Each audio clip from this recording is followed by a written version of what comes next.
கூட்டத்தின் நடுவே தனித்துவான வாசமாயிருக்கிற உமது சுதந்திரமான மந்தையாகிய உம்முடைய ஜனத்தே உமது கோலினால் மே தொருளோம் உமது கோலினால் மே தொருளோம் உமது கோலினால் மே தருளோம் உமது கோலினால் மே தருளோம்.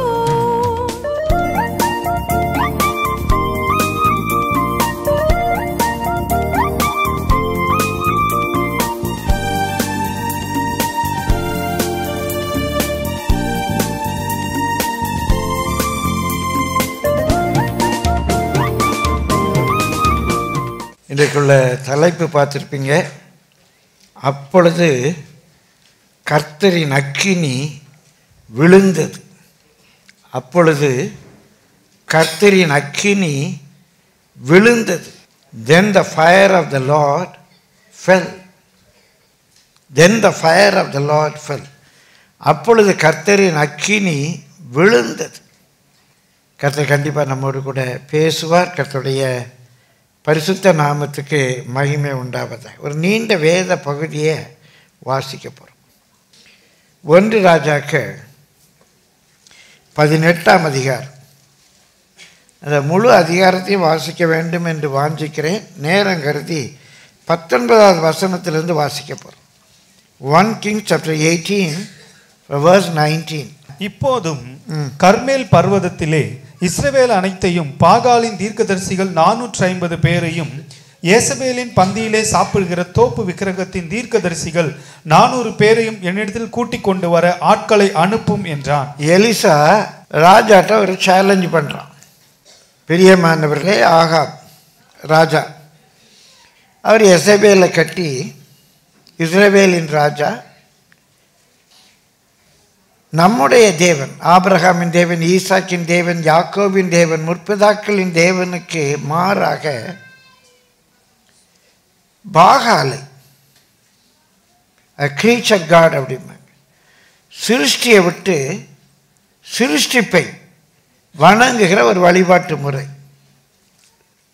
சிருஷ்டிகரை விட்டுட்டு சிருஷ்டிப்பை வணங்குற ஒரு வழிபாட்டு முறை. 2 வழிபாட்டு முறை தாங்க. ஆரம்பத்திலிருந்து வர்ற பிரச்சனை இந்த வழிபாட்டினால வர்ற பிரச்சனை தான். How do we worship God? காயினும் ஆண்டவரை வர்ஷிப் பண்ண போகிறான், ஆபேலும் ஆண்டவரை வர்ஷிப் பண்ண போகிறான். ஆபேலுடைய அந்த வர்ஷிப் ஆண்டவருக்கு ஏற்புடையதாக இருந்தது. காயினுடைய வர்ஷிப் ஆண்டவருக்கு பிடிக்கலை. காயின் என்ன செஞ்சார்? தோட்டத்தில் விளைகிற சில கனிகளை கொண்டு போனான். அவன் பயிரிடுகிறான், அதில் ஒன்றும் பிழை இல்லை. ஆபேல் ஆடு மேய்க்கிறவன், அவன் சில ஆடுகளை கொண்டு போனான். ஏன் காயினுடைய வழி ஆண்டவர் ஏற்றுக்கொள்ளல? அவருக்கு சிலர் சொல்லுவாங்க ரத்தம் தான் ஆண்டவருக்கு பிடிக்கும். அவர் என்ன பியூர் நான் வெஜிடேரியனா? பின்னால் பான பலிகளை பற்றி பார்க்கிறோம், போஜன பலிகளை பற்றி பார்க்கிறோம். இங்கே வெஜிடேரியன் நான் வெஜிடேரியன் பிரச்சனையே இல்லை. அந்த வேத பகுதியை வாசித்து பார்ப்போமானால் காயினுடைய பலிக்கும் ஆபேலுடைய பலிக்கும் முக்கியமான ஒரு வேறுபாடு, பிரியமானவர்களே, காயின் தோட்டத்தில் சில கனிகளை கொண்டு வந்தான். ஆபேல் மந்தைக்கு போகிறான். மந்தையில் போய் கொழுமையானதை தேர்ந்தெடுக்கிறான். எது பெஸ்ட்டு? கொழுமையானதை தேர்ந்தெடுக்கிறான். முதலீடு எது? முதல்ல பிறந்த குட்டி, அதை தெரிந்தெடுத்து கொண்டு வரோம். காயின் ஏனோ தானோன்னு பலி செலுத்து. அதான் வித்தியாசம். இப்போ 2 பேர் தசமபாகம் கொண்டு வரலாம், காணிக்க கொண்டு வரலாம். அதை கொண்டு வந்து கொடுக்கும்போது நம்முடைய ஆட்டிடியூட் எப்படி இருக்கு, அதை எப்படி கொண்டு வரோம், எப்படி ஆண்டவரை கனப்படுத்துகிறோம், அதுதான் ஆண்டவர் பார்க்குறாரு. நம்ம கொடுக்குற 1000மோ 2000மோ அவருக்கு தேவையில்லை. அது எப்படி கொடுக்குறோம், எவ்வளவு கொடுக்கிறோம் என்பதல்ல, எப்படி கொடுக்கிறோம். அதில் தான் அங்கே வேறுபாடு ஆரம்பிச்சு. ஈசாக்கு இஸ்மவேல் வழிபாட்டு முறை, ஏசா யாக்கோபு வழிபாட்டு முறை. இஸ்ரவேல் 2 கோத்திரமும் 2 பிரியும் போது வடக்க 10 கோத்திரம், தெற்க 2 கோத்திரம். என்ன பெரிய வேறுபாடு? யூதா, பெஞ்சமின் அவங்க எருசலேமில் வழிபடுறாங்க. மற்ற 10 கோத்திரம் அவங்க ஒரு கன்றுக்குட்டியை செய்து வச்சு பெத்தேலையும் தானிலையும் வழிபடுறாங்க. ஆரம்பம் முதற்கொண்டு இந்த வழிபாட்டில் தான் வேறுபாடு வந்துக்கிட்டே இருக்கு. ஆரம்பத்தில் அந்த பாபிலோன் மதம் என்பது நிம்ரோத்தால தோன்றுது.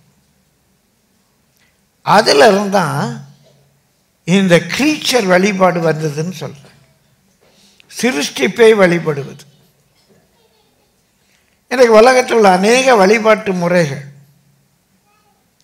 சிருஷ்டிப்பை வழிபடுகிற வழிபாட்டு முறைகள். சூரியனை, சந்திரனை, பஞ்சபூதங்களை, மரஞ்செடி கொடிகளை, அதில் இருக்கிற ஜீவனை, மனிதர்களை, குறிப்பாக மரித்து போன மனிதர்களை அவங்கள அமரர்களாக, தெய்வங்களாக. அன்றைக்கு கூட இடத்துல ஒரு ஐயா சொன்னாங்க, எனக்கெல்லாம் தெரிந்த தெய்வம் என் குடும்பத்தில் செத்து போனவங்க, அவங்க தான் எனக்கு தெய்வம் ஐயா, அவங்கள தான் நான் கும்பிடுறேன் ஐயா. அவருக்கு ஏதாவது தெய்வமும் குடும்பத்தில் செத்து போனாங்க, அவங்க படங்களை வச்சு பூ போட்டு அவங்களுக்கு நான் பூஜை செய்வேன், எங்கள் மரித்து போனவங்களுக்கு. இது ஒரு வழிபாட்டு முறை. பிரியமானவர்களே, இந்த ஆகாப் இஸ்ரவேல் வம்சத்தைச் சேர்ந்தவன் முழுமையாக இந்த பாகால் வர்ஷிப்புக்கு, சுருக்கமாக சொன்னால் சிருஷ்டிப்பு வழிபாடு, சிருஷ்டிகரை மறந்து சிருஷ்டிப்பை வழிபடுகிற ஒரு முறைக்கு போய்ட்டு, அதான் நம்ம தெளிவாக புரிஞ்சுக்கணும். ஏன்னா நம்மளும் சில சிருஷ்டிப்பை மனுஷரை பார்த்து உங்களை தான் சார் நம்பி இருக்கிறேன், இது இறைவனுக்கு விரோதமான ஒரு வழிபாட்டு, உங்களை தான் முழுசாக நம்பி இருக்கிறேன். மனுஷரை வழிபடுவது பிரியமான மனுஷருக்கு மரியாதை செலுத்துவது தவறு அல்ல. ஆனால் நாசியில் சுவாசமுள்ள ஒரு மனுஷன் மேலே நம்பிக்கை வைப்பது இந்த வழிபாட்டு முறை. யேசபேல் மனைவி பேச்சை கேட்டு முழுமையாக அந்த வழிபாட்டு முறைக்கு போயிட்டான். சரி, இப்போ ஆகாப்கிட்ட போய் எலியா ஒரு 3 வருஷத்துக்கு முன்னால் சேலஞ்சு பண்ணுறான். நான் சொல்லாமல் இந்த ஊரில் மழை பெய்யாது அப்படிங்கிறான். ராஜா அவனை பிடிக்க பார்க்க போயிடுறான். சொன்ன மாதிரியே 3 வருஷம் 6 மாதம் ஒரு சொட்டு மழை பெய்யலை. பயங்கரமான பஞ்சம், பயங்கரமான பஞ்சம். இப்போ ராஜாட்டே ஒரு சேலஞ்ச் வைக்கிறான். நீ பாகாலை கும்பிட்றல்ல, இந்த பாகால் தீர்க்கதரிசிகளெல்லாம் கூட்டுவா. இந்த பாகால் தீர்க்கதரிசிகள் அவங்க நம்பருங்க கொடுத்துருக்குது 450 பேர். இந்த பாகால் தீர்க்கதரிசிகள் 450 பேர் மாத்திரமல்ல பெரியமானவர்களே, தோப்பு விக்கிரகம். தோப்பு விக்கிரகம் என்பது ஒரு போல், தோப்புனா நம்ம மாந்தோப்பு, தென்னந்தோப்பு, பனந்தோப்பு மாதிரி நிறைய மரம் இருக்குன்றல்ல, அஸ்டார்டே போல், அது ஆண்குறியை காட்டுகிறது. அந்த அஸ்டார்டே போல், அந்த வணக்கத்திலிருந்து அஸ்டோரத் ஆண்குறியை வணங்குகிறவர். அங்கே தோப்பு அப்படின்னா மாந்தோப்புன்னு நினைக்கக்கூடாது. இந்த அருவருப்பான ஒரு வணக்க முறை அப்படின்னு சொல்லுது. அதை வணங்குறவங்க அவங்க ஒரு 400 பேர் இருக்கிறாங்க. எல்லாத்தையும் கூட்டு வாப்பா, 800 பேர், 850 பேர் வர்றாங்க. இவர் சொன்னது ஆகாபுக்கும் சரி நான் கூட்டு வரேன். ஏன்னா 3 வருஷம் மழை இல்லை. இப்போ என்ன தெரியுது, எந்த சாமியை கும்பிட்டா மழை கிடைக்கும்? நாடு பஞ்சத்தில் 3 வருஷம் மழை இல்லை, ஒரு சொட்டு மழை இல்லை, எல்லாம் வச்சு போச்சுது. சரின்னு நாங்கள் கூடுறாங்க. அப்போது வாசிங்க 21. அப்பொழுது எலியா சகல ஜனத்தண்டைக்கும் வந்து, நீங்கள் எந்த மட்டும் 2 நினைவுகளால் குந்தி குந்தி நடப்பீர்கள். இந்த குந்துங்கிறது நல்ல தமிழ் சொல்லுங்க. நம்ம பொதுவாக இது சென்னை முந்தைய ஒருத்தர் சென்னை தமிழ், அன்னை தமிழ்னு சொல்லி இங்கே ஒரு கருத்தரங்கு வச்சோம். சென்னை தமிழில் பயன்படுத்துகிற அநேக சொற்கள் நல்ல தமிழ் சொற்கள், அது ஒன்றும் தவறு கிடையாது. குந்திக்கோ அப்படின்னா சிரிப்பாங்க. குந்திக்கோ அப்படின்னு சொன்னால் சாதாரணமாக உட்காந்து எலும்பு அதல்ல. குந்துனா உட்காந்து டீ காஃபி சாப்பிட்டுட்டு கொஞ்சம் ஒரு நாள் 2 நாள் தங்கியிருந்து இல்லை 1 மணி நேரம் 2 மணி நேரம் தங்கியிருந்து சாகவாசமாக பேசிட்டு போகிறது குந்துறது. இது நல்ல இலக்கிய சொல். பாவேந்தர் பாரதிதாசன் கூட இந்த சொல்லை பயன்படுத்துகிறார். நம்ம வேதத்தில் வாசிக்கிறோம் குந்துறது. குந்துனா அப்படி சகவாசமாக உட்கார்ந்து காஃபி டீ சாப்பிட்டு பேசிட்டு விருந்து சாப்பிட்டு போகிறது தான் குந்துறது. குந்துங்க அப்படின்னா இப்படி உட்காருங்க எழும்புங்க, உட்காருங்க எழும்புங்க, அது இல்லை, அது உட்காருனா அது. இது குந்துறது. கொஞ்ச நாள் இது, கொஞ்ச நாள் அது. ஒரு நாள் இந்த ஆபிரகாமின் தேவனை கும்பிடணும், பாகாலின் தேவனை கும்பிடணும். ஆற்றுல ஒரு கால், சேத்துல ஒரு கால். பெந்தைகோஸ்த அனுபவம் வேணும், பெந்தைகோஸ்த சபை வேணும், ஜபம் வேணும். ஆனால் பாரம்பரியத்தையும் விட முடியாது. பிரியமானவர்களே, எவ்வளோ நாள் 2 நினைவுகளில் குந்தி குந்தி நடப்பீங்க கேட்குறாரு. வாசிங்க. கர்த்தர் தெய்வமானால் அவரை பின்பற்றுங்கள், பாகால் தெய்வமானால் அவனை பின்பற்றுங்கள் என்றான். பிரியமானவர்களே, எந்த வழிபாட்டு முறை உங்களுக்கு வேணும்? நம்ம வேத முறை வேணுமா? இதை பின்பற்றுங்க. உலகத்து முறை வேணுமா? ஆரிய முறை வேணுமா? அதை பின்பற்றுங்க.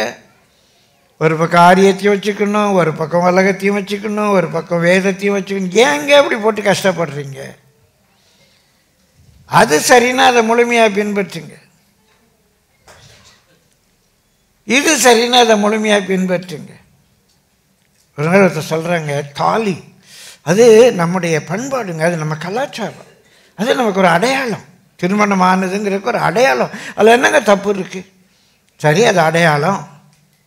அப்போ கணவன் இறந்துட்டா அதை செயினை கழட்டி போடணும்ல. நம்ம கலாச்சாரம் என்ன? மொட்டை அடிக்கணும்ல.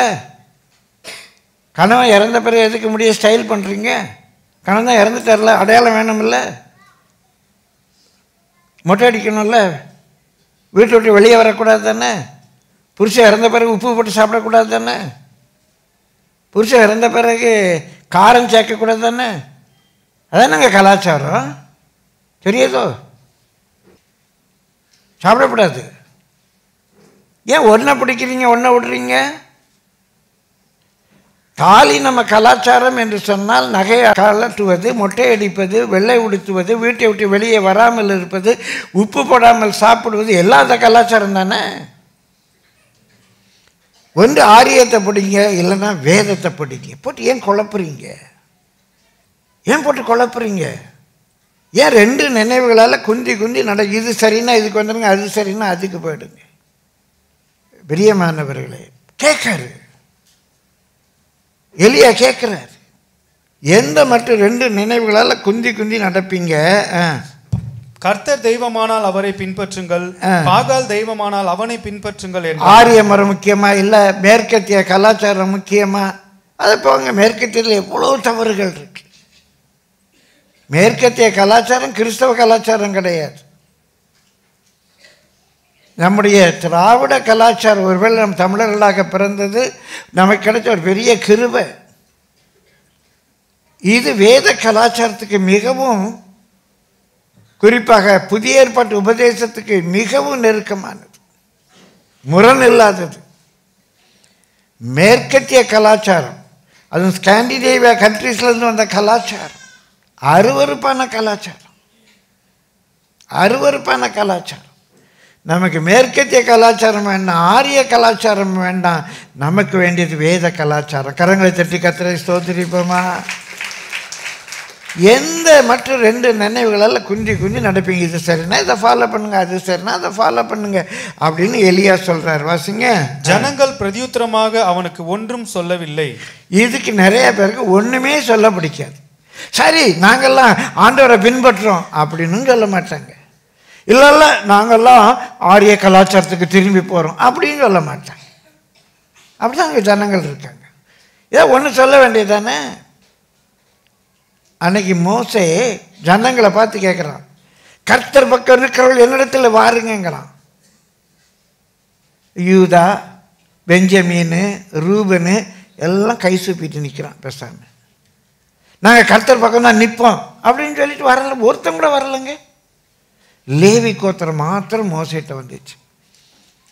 நாங்கள் கர்த்தர் பக்கம் நிற்கிறோம் அப்படின்னு சொல்லி மோசைட்ட வந்துச்சு. மீதி 11 பேரும் கண்ணியத்தோடு சொல்கிறேன் விரல் சப்பிட்டு நின்னாங்க. ஒன்றுமே சொல்லலை. கர்த்தர் பக்கம் நிற்போன்னு வரல. இன்னைக்கு நிறைய பேர் அப்படி தான் இருக்காங்க. கர்த்தர் பக்கம் நிற்போம், வசனத்தின் பக்கம் நிற்போம் அப்படின்னு ஒரு கெத்தோடு வர்றதில்லை. இல்லை நான் கர்த்தரை விட்டு போகிறோம் அப்படின்னு சொல்ல மாட்டாங்க. ஜனங்கள் ஒன்றும் பேசாமல் இருக்கிறாங்க. அப்பொழுது எலியா ஜனங்களை நோக்கி, கர்த்தரின் தீர்க்கதரிசிகளில் மீந்திருக்கிறவன் நான் ஒருவன். அவன் சொன்னதில் ஒரு தவறு உண்டு. அவன் அப்படி நினச்சான்.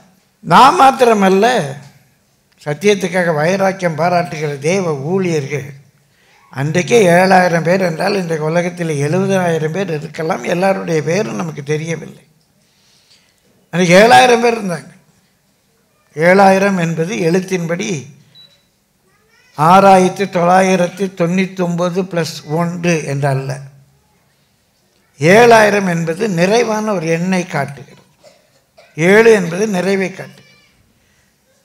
1000 பேர் இருக்கிறாங்க, தெரியலை நமக்கு.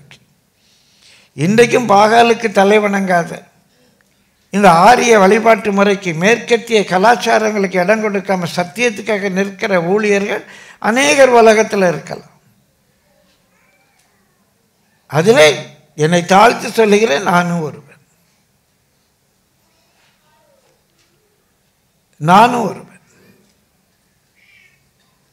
மேற்கத்திய பாபிலோனிய பண்டிகைகள் எனக்கு பிடிக்கல. ஆரிய பழக்க வழக்கங்கள் எனக்கு பிடிக்கல. அவன் சொல்ல நான் மாத்திரம் இருக்கிறேன். பாகாலின் தீர்க்கதரிசிகளோ 450 பேர். இப்பொழுதும் 2 காளைகளை எங்களிடத்தில் கொண்டு வரட்டும். ஒரு காளையை அவர்கள் தெரிந்து கொண்டு அதை சந்து சந்தாக துண்டித்து நெருப்பு போடாமல் விறகுகளின் மேல் வைக்க கடவர்கள். நான் மற்ற காளையை அப்படியே செய்து நெருப்பு போடாமல் விறகுகளின் மேல் வைப்பேன். நீங்கள் உங்கள் தேவனுடைய நாமத்தை சொல்லி கூப்பிடுங்கள், நான் கர்த்தருடைய நாமத்தை சொல்லி கூப்பிடுவேன். அப்பொழுது அக்கினியினால் உத்தரவு அருளும் தெய்வமே தெய்வம் என்றான். அதற்கு ஜனங்கள் எல்லோரும் இது நல்ல வார்த்தை என்றார்கள். இப்போ இதுக்கு அவங்க ஒப்பு கொடுக்க ஆயத்தமாக இருக்காங்க. ஒரு சேலஞ்ச். நம்ம ஆண்டவரை இப்படி சோதித்து பார்க்கணுன்னு அவசியம் இல்லை. அவர் நெருப்பு அனுப்புனா தான் நான் அவரை வணங்குவேன், அவர் உத்தரவு கொடுத்தா தான் நான் அவரை நம்புவேன் என்றல்ல. விசுவாசம் காணப்படாதவர்களின் நிச்சயம். அது நெருப்பு வந்தாலும் சரி வரட்டாலும் சரி எனக்கு அவர் தெய்வம்னு தெரியும். ஷாத்ராக் மேஷாக் ஆபேத்நேகோ சொல்கிறான், விடுவித்தாலும் சரி விடுவியாமற் போனாலும் சரி நான் அவரை தான்டா வணங்குவேங்க. ஆனால் அன்றைக்கு அந்த சூழ்நிலையில் இந்த அடையாளம் தேவைப்பட்டது. ஒரு சவால் எடுக்கிறான், வாசிங்க. அப்பொழுது எலியா பாகாலின் தீர்க்கதரிசிகளை நோக்கி, நீங்கள் அநேகரானதால் நீங்களே முந்தி ஒரு காளையை தெரிந்து கொண்டு அதை ஆயத்தம் பண்ணி நெருப்பு போடாமல் உங்கள் தேவனுடைய நாமத்தை சொல்லி கூப்பிடுங்கள் என்றான். தங்களுக்கு கொடுக்கப்பட்ட காளையை அவர்கள் வாங்கி அதை ஆயத்தம் பண்ணி, பாகாலே எங்களுக்கு உத்தரவு அருளும் என்று காலை தொடங்கி மத்தியானம் மட்டும் பாகாலின் நாமத்தை சொல்லி கூப்பிட்டார்கள். ஆனாலும் ஒரு சத்தமும் பிறக்கவில்லை, மறு உத்தரவு கொடுப்பாரும் இல்லை. அவர்கள் கட்டின பலிபீடத்திற்கு எதிரே குதித்து ஆடினார்கள். மத்தியான வேளையிலே எலியா அவர்களை பரியாசம் பண்ணி, பிரியமானவர்களே, பாகால் என்பது அவங்க வணங்குற ஒரு சூரிய கடவுள். அந்த சூரிய கடவுளை அவங்க அன்றைக்கு என்ன எப்படி நம்பினாங்களாம்? அந்த பாகால் வழிபாட்டாளர்கள் அவர் மத்தியானம் தான் அந்த சிம்மாசனத்தில் வந்து உட்காருவார். அவர் மத்தியானம் 12 மணிக்கு சூரிய பகவான் சிம்மாசனத்தில் வந்து உட்காரார் அப்படின்னு சொல்லி நம்பினாங்க. அது அவங்களுக்கு ரொம்ப விசேஷித்தமான நேரம். நம்ம கூட அநேக பொதுவாக இந்த சில விழாக்கள்லாம் வைக்கும்போது பகலில் வைப்பாங்க. அதுக்கு வேறு ஒரு காரணம் உண்டு. இப்போ ஒரு வீடு பிரதிஷ்டை காலையிலே வைப்பாங்க. ஏன்னா அந்த காலத்தில் எங்கே ஒருத்தவங்க வீடு கட்டியிருப்பாங்க கிராமத்தில், பாதை தெரியாது, இப்போ மாதிரி ஜிபிஎஸ்லாம் கிடையாது, கேட்டு விசாரித்து போகணும். அது சாயந்தரமாக போயிட்டால் திரும்ப விளக்கு வெளிச்சம்லாம் இருக்காது, திரும்பி வர முடியாது. அதனால் ஒரு திருமண காரியமாக ஒரு வீடு பிரதிஷ்டையோ எதுனாலும் காலையில் வைப்பாங்க. அதுக்கு என்ன சொல்லுவாங்க, ஏறு வெயிலில் வைக்கணும். அப்படியே வெளிச்சம் கொஞ்சம் கொஞ்சமாக கூட்டிகிட்டு வருது. 6 மணி 7 மணி 8 மணி 10 மணி கூடிக்கிட்டே வருது. ஏறு வெயிலில் வைக்கணும். இறங்கு வெயிலில் வைக்கக்கூடாது. 12 மணிலேருந்து வெயில் இறங்க ஆரம்பிச்சு. அதுக்கு என்ன சொல்லி பயங்காட்டி வச்சுருக்கான் நம்ம அவன், நீ ஏறு வெயிலில் வச்சா உன் ஆசீர்வாதம் ஏறிக்கிட்டே இருக்கும், நீ இறங்கு வெயிலில் வச்சா ஆசீர்வாதம் குறைஞ்சிக்கிட்டே போகுங்க. ஏறு வெயிலில் வைடா, அடித்து பிடிச்சி காலையே வச்சோம். நீங்கள் வீடு பிரச்சனை காலில் வச்சா தப்புன்னு நான் சொல்லலை, எப்போனாலும் வைங்க. ஆனால் சாங்கியம் என்ன, ஏறு வெயிலில் வைக்கணும். கல்யாணம் காலைல 6 மணிக்கு வைக்கணும், ராத்திரியே வைக்குது. குடும்பம் உருப்படுமா? காலைல 6 மணிக்கு நல்ல நேரம் பார்த்து வைக்கணும். அப்போதான் ஆசீர்வாதம் ஏறிக்கிட்டே இருக்கும். அதனால் அவனை காலையில் ஆரம்பித்தாங்க. 12 மணி வரைக்கும் கூப்பிடுறாங்க. 12 மணி உச்ச வெயில். அதான் சூரியன் அவங்க நம்பினாங்க. சிம்மாசனத்தில் வீற்றிருக்கிற நேரம்னு சொல்லி கிண்டல் இருக்கார்ல, கூப்பிடு அப்படிங்கிறான். மத்தியான வேளையிலே எலியா அவர்களை பரியாசம் பண்ணி, உரத்த சத்தமாய் கூப்பிடுங்கள், அவன் தேவனாமே. நம்ம இன்றைக்கு கிறிஸ்தவர்கள் எலியாவை எல்லாவற்றிலும் பின்பற்ற வேண்டும் என்றால் மற்ற வழிபாட்டாளர்களை நாம் பரியாசம் பண்ண வேண்டாம். இது பழைய ஏற்பாட்டில் 2500 ஆண்டுகளுக்கு முன்பாக நடந்த ஒரு நிகழ்வு. அதை வாசிக்கிறோம். அன்றைக்கு அந்த சேலஞ்சை எடுக்கிறான். அவன் தேவனாமே, அவன் தியானத்தில் இருப்பான், அல்லது அலுவலாயிருப்பான், அல்லது பிரயாணமாய் போயிருப்பான். இயேசு சொல்றாரு, நீங்க என்ன ஆவி உடையவர்கள்? நமக்கு இயேசுனுடைய ஆவி வேணும், எலியாவினுடைய ஆவி அல்ல. ஆனால் எலியா செய்ததை வாசிக்கிறோம். அல்லது தூங்கினாலும் தூங்குவான், அவனை எழுப்ப வேண்டியதாக்கும் என்றான். அவர்கள் உரத்த சத்தமாய் கூப்பிட்டு தங்கள் வழக்கத்தின்படியே ரத்தம் தங்கள் மேல் வடியும் மட்டும் கத்திகளாலும் ஈட்டிகளாலும் தங்களை கீறிக்கொண்டார்கள். இன்றைக்கு அந்த வழிபாட்டு முறையில் இருக்கிற அநேகர் அந்த மாதிரி தங்களை கீறிக்கொள்கிற பழக்கங்கள்லாம் உண்டு. நான் என்னை வருத்துறேன், இதை பார்த்தா திருந்த மாட்டியா?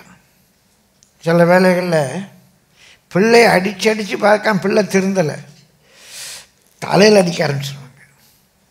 நான் தலையில் அடிக்கிறத பார்த்தா அது பிள்ளை திரும்பாதான், சோத்தில் போய் முட்டுவாங்க, கத்தி எடுத்து கீறிக்குவாங்க.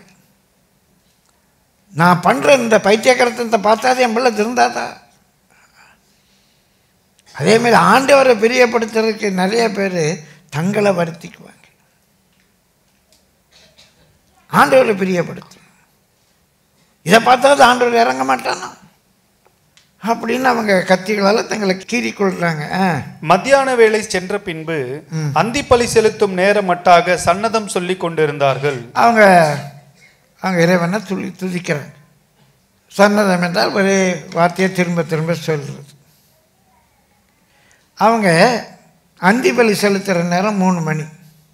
3 மணிக்கு பிறகு கூப்பிட மாட்டாங்க. அது மாலை ஆரம்பிச்சிடும், இரவு ஆரம்பிச்சிடும். 3 மணி வரைக்கும் அவங்க கூப்பிட்டு பார்க்குறாங்க. ஆனாலும் ஒரு சத்தமும் பிறக்கவில்லை, மறு உத்தரவு கொடுப்பாரும் இல்லை, கவனிப்பாரும் இல்லை.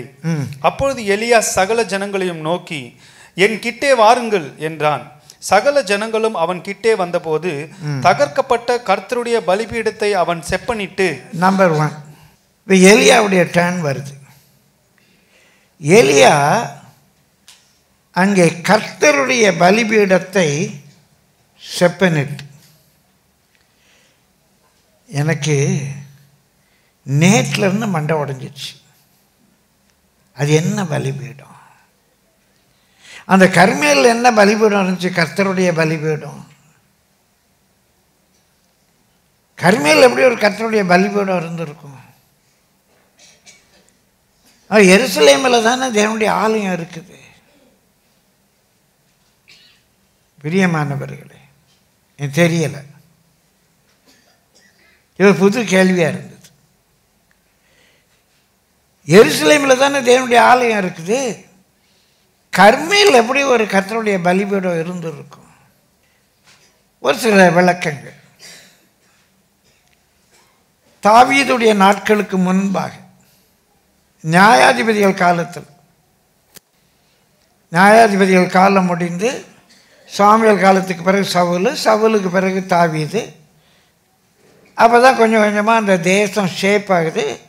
தாவீது தேவனுக்கென்று ஒரு ஆலயத்தை கட்ட விரும்புகிறான். அதுக்கும் பின்னால் சாலமோனுடைய நாட்களில் தான் ஆலயம் கட்டப்பட்டது. அப்போ அது வரைக்கும் அங்கே சிதறி இருந்த ஜனங்கள் ஆபிரகாமை போல ஈசாக்கை போல அங்கங்கே ஒருவேளை ஒரு பலிபீடத்தை கர்த்தருக்கு என்று கட்டி அவங்க பலி செலுத்துகிற பழக்கம் இருந்திருக்கலாம். இன்றைக்கு அந்த பலிபீடங்கள் எண்ணப்படாமல் போயிருக்கலாம். இது ஒரு பக்கம். இன்னொரு பக்கம் 10 கோத்திரம் அவங்க தனியாக பிரிஞ்சு போயிட்டாங்க. அப்போ அந்த ராஜாக்கள் பெத்தேலில் ஒரு வழிபாட்டு தலத்தையும் தானில் ஒரு வழிபாட்டு தலத்தையும் கட்டி அங்கே கண்டுக்குட்டியை தெய்வமாக நிறுவி இதான் நம்முடைய தெய்வம், இந்த வணங்குங்க. இஸ்ரவேல் ஜனங்கள் தான். அவங்க ஒரு கண்டுக்குட்டியை வச்சு தெய்வமாக வணங்க சொல்கிறாங்க. அந்த நாட்களில் அந்த ராஜாக்கள் அந்த ஜனங்களை எருசலேமுக்கு போக விடுறதில்லை. இவன் எருசலேமுக்கு போனால் ஒருவேளை நம்மளை விட்டு பிரிஞ்சு அங்கே யூதா பெஞ்சமினோட சேர்ந்துருவான் அப்படின்னு அவங்கள எருசலேம் போக விடுறதில்லை. இந்த ராஜாக்களுடைய கொடுமை தாங்காமல் அங்கங்கே ஒருவேளை இப்படி சின்ன பலிபீடங்களை கட்டி இந்த கட்டுக்குட்டியை வணங்காதவர்கள் அந்த 10 கோத்திரத்தில் இருந்திருப்பாங்களோ, இருந்திருக்கலாம். இதையும் நான் யோசிக்கிறேன். பிரியமானவர்களே, சில வேத பண்டிதர்களும் இதில் உங்களை எத்தனை பேர் முன்னால் யோசிச்சிருக்கீங்களோ தெரியல, நேரத்துலேருந்து இதை மண்டிய உடையுது.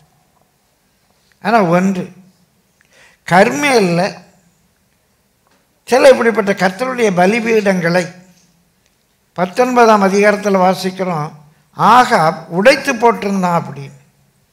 அப்போ நிறைய இருந்திருக்கு, அப்படி நிறைய இருந்திருக்கு. அங்கேயும் இப்படி தேவனை வணங்குறவங்க இருந்திருக்காங்க.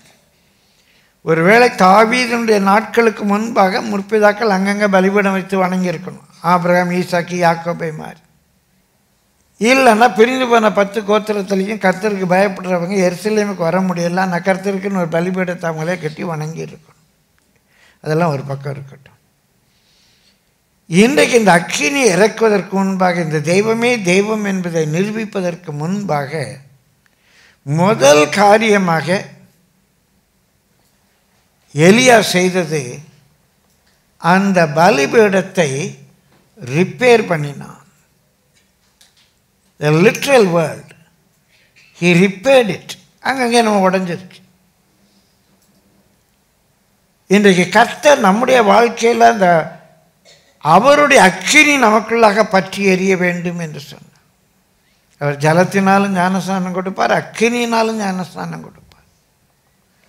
அந்த அக்கினி, அந்த ஃபயர், யுத்த குதிரை, வாழ்ந்தால் இயேசுவுக்காக செத்தால் இயேசுவுக்காக என்ற ஒரு அக்கினி நமக்குள்ளாக வர வேண்டும் என்றால் பலிபீடம் நமக்கும் கர்த்தருக்கும் உள்ள ஒரு உடன்படிக்கை உறவை காட்டுகிறது. It speaks about the covenant relationship between God and we.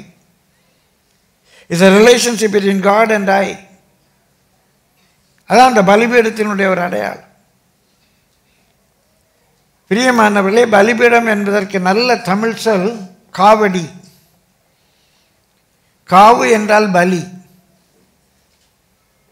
காவு கொடுக்க போகிறது, காவு கொடுத்தாங்க, பலி செலுத்துறது. அடி என்றால் பீடம், பேஸ். காவடி என்று சொன்னால் பலிபீடம். சிலுவைக்குரிய நல்ல ஒரு தமிழ் சொல் காவடி, பலிபீடம்.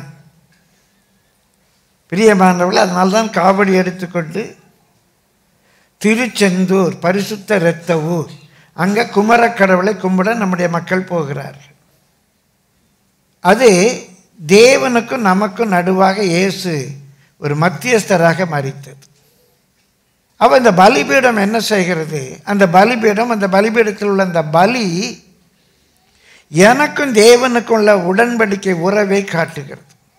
இப்போ எனக்கும் தேவனுக்கும் இடையில் இருக்கிற அந்த உடன்படிக்கை உறவு உடஞ்சி கிடக்கா? கொஞ்சம் பாருங்க. எது உடஞ்சி கிடக்கு? உங்கள் ஜெபஜீவியம் கொஞ்சம் உடஞ்சி கிடக்கா? ஆதி அன்பு கொஞ்சம் உடஞ்சி போயிருக்கா? அந்த அக்கினி அப்படியே மங்கி எரிஞ்சிக்கிட்டு இருக்குதா? கொஞ்சம் தூண்டி விடணும். கோயிலுக்கு வர்றோம், ஆனால் அன்றைக்கு அப்படியே அப்படியே பதறி பதறி புறப்பட்டதுக்கும் இன்னைக்கு ஆடி அசைஞ்சு வர்றதுக்கும் வித்தியாசம் இருக்கா? பிரியமானவர்களே, நம்ம சபை அண்ணா நகரில் இருக்கும்போது நான் பேசின ஒரு செய்தி, ஆயத்த நாள், டே ஆஃப் ப்ரிப்பரேஷன். ஓய்வு நாளுக்கு முந்தைய நாள் ஆயத்த நாள். அந்த ஆயத்த நாள் எப்படி இருக்கணும்? இந்த ஓய்வு நாளின் ஆசீர்வாதத்தை முழுமையாக நம்ம அனுபவிக்க வேண்டும் என்றால் ஆயத்த நாள் எப்படி இருக்கணும்? அந்த நாட்களில் அண்ணா நகர் சபைக்கு வந்த ஒரு சகோதரர்கிட்ட அந்த பிரசங்கத்தை கேட்டேன். நினைவு இருக்கு. ஆமாம், நீங்கள் பேசியிருக்கீங்க. ஆண்டவர் வச்சிருக்காரு. ஓய்வு நாளின் ஆசீர்வாதத்தை நம்ம அனுபவிக்க வேண்டும் என்றால் அதற்கு நம்ம ஆயத்தப்படுகிற ஒரு நாள் வேண்டும். இன்றைய வரைக்கும் எனக்கு உண்டு. கூடியதும் சனிக்கிழமை மனமெல்லாம் நான் வேலை செய்யும்போதே இந்த நாளுக்காக ஆயத்தமாக இருக்கும். ஞாயிற்றுக்கிழமை என்ன ட்ரெஸ் போடணும் எடுத்து வைப்பேன். தொட்டில் வழக்கம் சுடுகாட்டு மட்டும் என்று நம்முடைய முன்னோர்கள் சொன்னாங்கல்ல, நேற்றைய வரைக்கும் அந்த பழக்கம் இருக்கு. நேற்றைய வரைக்கும் அந்த பழக்கம் இருக்கு. என்ன ஷர்ட் போடணும்? ஷர்ட்லெல்லாம் பட்டன் இருக்கா? காலையில் போடும்போது பட்டன் இருக்காது. ஐயோ, இந்த ஷர்ட்டில் பட்டன் இல்லை, அப்புறம் என்ன போட? பீரோலுக்கு எல்லாத்தையும் கீழே அள்ளி போட்டு தேடுறது. அப்புறம் தான் இங்கே என்னத்தை போட அவசரமாக அப்போ போய் அயன் பாக்ஸை வச்சு தேய்க்கிறது. சுவிட்சு போட மறந்துருப்போம். போட்டு தேய்ன்னு தேய்ப்பேன். அயனே ஆக மாட்டேச்சப்பா. பார்த்து சுவிட்சு போடல. செதுக்கிறத பார்த்தா நிறைய வீட்டில் நடக்கு போல. ஏன் முந்தின நாள் ஆயத்தப்படக்கூடாது? பின்பற்ற விரும்புகிறவங்க பின்பற்றுங்க, ரூல் இல்லை. என் கூட இருக்க தம்பிமாருக்கு தெரியும். நான் ராத்திரி படுக்க போவதற்கு முன்பாக என் சாக்ஸ் எடுத்து வைப்பேன், காணிக்கை காசு எடுத்து வைப்பேன். அப்புறம் தான் இங்கே போய் தேடுவேன். இங்கே இருக்கா, அங்கே இருக்கா, காணிக்கை காசு இருக்கா, சில்லறையாக இருக்கே, ஐயோ 500 நோட்டை காணுமே, இது எப்படி கொண்டு போட? கொஞ்சம் ரிப்பேர் ஆயிடுச்சுல. நிறைய பேர் யோசித்து பாருங்க. கொஞ்சம் அதை காணிக்கை கொடுக்கறது, சம்பளம் வந்தோன்னே எடுத்து வச்சோம். பழக்கம் மாறி போச்சு. ஜபஜீவியம், ஊழியம், ஒரு நாளைக்கு ஒருத்தருக்காவது சாட்சி சொல்லணும்னு வைராக்கியம். ஆனால் கோயிலுக்கு வர்றோம், காலைல ஒரு பைபிள் வாசிக்கிறோம், ஜெபம் பண்ணுறோம். அனலுமின்றி குளிருமின்றி நம்ம ஆண்டவர் விட்டு போல. அனலுமின்றி குளிருமின்றி வெது வெதுப்பாக இருக்கும். இன்னைக்கு ரிப்பேர் பண்ணுங்க. உங்களுக்கும் ஆண்டவருக்கும் உள்ள உறவை ரிப்பேர் பண்ணுங்க. கர்த்தருடைய பரிசுத்த நாமத்துக்கு மகிமை உண்டாவதாக. அதை செப்பனிட்டு ரெண்டாவது என்ன செய்யறான்? வாசிங்க. உனக்கு இஸ்ரவேல் என்னும் பேர் இருப்பதாக என்று சொல்லி அந்த பலிபீடத்துக்கு ஒரு பேர் வைக்கிறான். உனக்கு இஸ்ரவேல் என்னும் பேர் இருப்பதாக என்று சொல்லி கர்த்தருடைய வார்த்தையை பெற்ற யாக்கோபுடைய குமாரரால் உண்டான கோத்திரங்களுடைய லக்கத்தின் படியே 12 கற்களை எடுத்து. பிரியமானவர்களே, இப்போ அந்த பலிபீடத்தை அவன் கட்டும்போது கர்த்தருடைய வார்த்தையை பெற்ற அப்படின்னா வனாந்தரத்தில் கர்த்தர் அவங்களோடு கூட வசனத்தை கொடுத்தார். எப்படி ஆண்டவரை வணங்கணும்னு சொல்லி கொடுத்தார். சொரூபத்தை வணங்கக்கூடாதுன்னு சொல்லி கொடுத்தார். வேற நாமத்தை வணங்கக்கூடாதுன்னு சொல்லி கொடுத்தார். நாமத்தை வீணில் வழங்கக்கூடாதுன்னு சொன்னார். ஓய்வு நாளை பரிசுத்தமாக ஆசைன்னு சொன்னார். என்ன இல்லாமல் வேற தேவன் இல்லைன்னு சொன்னார். இந்த வார்த்தையை பெற்றீங்கல்ல, அந்த வார்த்தையை உங்களுக்கு கொடுத்தார்ல. எங்கே போச்சு இன்றைக்கு அந்த வார்த்தை?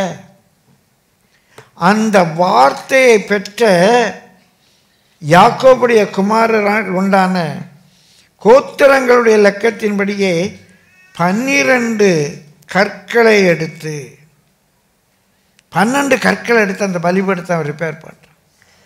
இப்போ இவங்க பிரிஞ்சு கிடக்கிறாங்க. 10 ஒரு பக்கம், 2 ஒரு பக்கம் நிற்குது. எலியா இஸ்ரவேலில் இருக்கிறான். இதை நேற்று யோசித்து பார்த்தேன். ஏன் 12 எடுத்தான்? அவன் அந்த 10 கோத்திரத்தை சேர்ந்தவன் தானே, 10 கல் எடுத்திருக்கலாமே. ஆகாபால் அதை ஏற்றுக்க முடியுமா? யூதாவையும் பெஞ்சமீனையும் சேர்க்கிறது ஆகாபால் ஏற்றுக்க முடியுமா? அவன் ஏற்றுக்கிட்டாலும் ஏற்றுக்கலாம். சரி, கர்த்தருடைய வார்த்தையை பெற்ற யாக்கோபுடைய 12 கோத்திரத்துக்கும் அடையாளமாக 12 கற்களை எடுத்து, பிரியமானவர்களே, இன்றைக்கு எந்த பலிபடத்தை எப்படி செப்பனிடுறோம்? நான் எனக்குள்ள கர்த்தர் வெளிப்படுத்தினது அப்போஸ்தலருடைய உபதேசத்தை டோட்டலாக எடுத்து. 2 நாட்களுக்கு முன்பாக ஒரு கத்தோலிக்க சகோதரர் நல்ல நிலையில் இருக்கிறார். எங்களுடைய குடியிருப்பில் அவரும் இருக்கிறார். அவர் நம்ம பெந்தகோஸ்தை பற்றி கேட்டார். நான் சொன்னேன், நான் என்ன பெந்தகோஸ்துன்னு சொல்ல மாட்டேன் சார், எனக்கு ரோமன் கத்தோலிக்கு உள்ள அநேக காரியங்கள் ரொம்ப பிடிக்கும். அப்போ அவர் ஒரு வார்த்தை ஆங்கிலத்தில் சொன்னேன், I am not against Roman Catholics, I am not for Pentecost. Neither I am against Roman Catholic nor I am for Pentecost. Whoever one differs the Bible, I differ them. Roman Catholic எங்கே வேதத்திலிருந்து differ ஆகிறாங்களோ அங்கே நான் differ ஆகிறேன். பெந்தெகோஸ்ட்காரங்க எங்கே வேதத்திலேருந்து differ ஆகிறாங்களோ அங்கே நான் differ ஆகிறேன். வேதத்தில் இருக்கா? வேதத்தில் நான் டிஃபர் ஆகிறேன். பிரியமானவர்களே, கர்த்தருடைய உபதேசம் அதான் அந்த 12 கல். இந்த பெந்தெகோஸ்டில், ஒரு பெந்தெகோஸ்து சபையில் பைபிள் இல்லாத உபதேசம் இருக்கா? நான் ஏற்றுக்கொள்ள ஆயத்தமாக இல்லை. உட்காருவோம், பேசுவோம். திருமணம் ஆகாமல் தான் ஊழியம் செய்ய வேண்டும் என்று பைபிளில் இருக்கா? இல்லை. பாபிலோனிய வழிபாட்டு முறையில் இருக்கு, பிரேயன வழிபாட்டு முறைகளில் இருக்கு, ரோமன் கத்தோலிக்க சபையில் இருக்கு. இன்னைக்கு அந்த வழிபாட்டு முறை சில பெந்தெகோஸ்து சபையில் வந்திருக்கு. ஆனால் பைபிளில் பார்க்க முடியாது. நான் டிஃபர் ஆகிறேன்.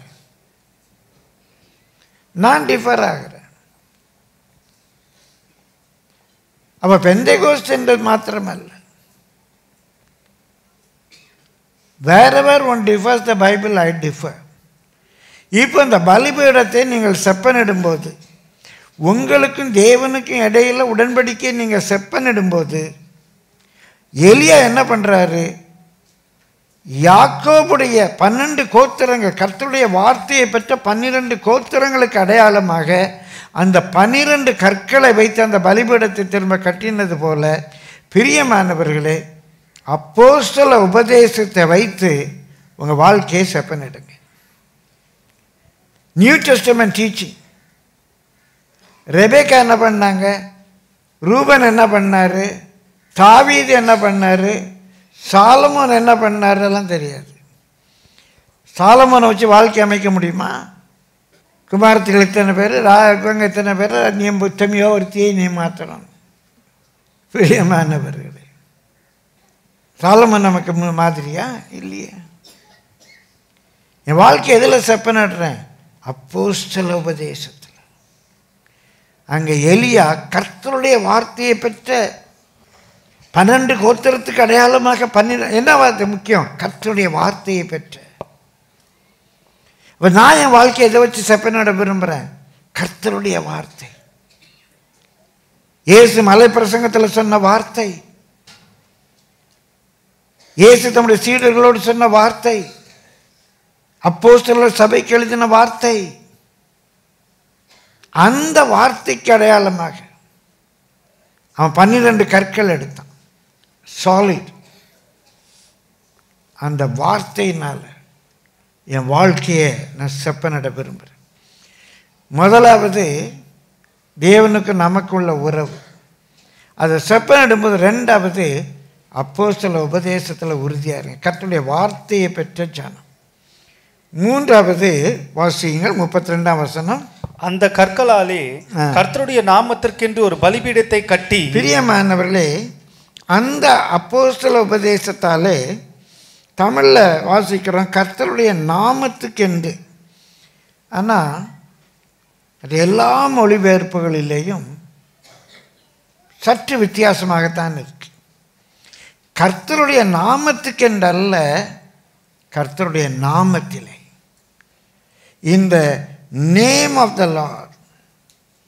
மூன்றாவது, கர்த்தருடைய நாமத்திலே என்பது எலியாவுடைய பெயருக்காக அல்ல, எலியாவுடைய பெயருக்காக அதை செய்யலை. அதில் 3 காரியங்கள் இருக்கு. அவன் தான் நாமத்தில் செய்யலை, கர்த்தர் யாவேவுடைய நாமத்தில் இருக்கிறவராகவே இருக்கிறவருடைய நாமத்தில் செய்கிறேன். நான் ஊழியம் செய்கிறேன், ஞானஸ்நானம் கொடுக்குறேன், பிசாசுகளை துரத்துறேன், வியாதியஸ்தரை சுகமாக்குறேன் இயேசுவின் நாமத்தில். அவன் அந்த பலிபீடத்தை கட்டும்போது அவன் சொல்கிறான், இயேசுவின் நாமத்தில் கட்டுறேன், யாவேயின் நாமத்தில் கட்டுறேன். யாவேயின் நாமத்திற்கென்றல்ல, யாவேயின் நாமத்தில், இந்த நேம் ஆஃப் யாவே. ரெண்டாவது, நான் செய்யலை, அவர் செய்ய சொல்கிறார். இன் ஹிஸ் நேம். அவருடைய இடத்துலேருந்து நான் செய்கிறேன். It's not that what I am doing. I am doing it in his name. He has told me to do it. I am doing it. நான் செய்கிறது அவர் நாமத்தில் தான் செய்கிறேன், அவர் பேரில் தான் செய்கிறேன், என் பேரில் செய்கிறேன், அவர் வேலையை செய்கிறேன். He did it in the name of the Lord. யாவேயின் நாமத்தில் செய்கிறான். மூன்றாவது, யாவேயின் நாமத்தில் என்பது அவருக்கு பெயர் புகழை கொடுப்பது. எலியாவுக்கு பெயர் புகழ் வரும்படியாக அல்ல. அப்போ இந்த பலிபீடத்தை செப்பனிடணும், நமக்கு அவருக்குள்ள ரிலேஷன்ஷிப்பை சீர்படுத்தணும். ரெண்டாவது, எதில் சீர்படுத்தணும்? அப்போஸ்தல உபதேசத்தை வச்சு சீர்படுத்தணும்.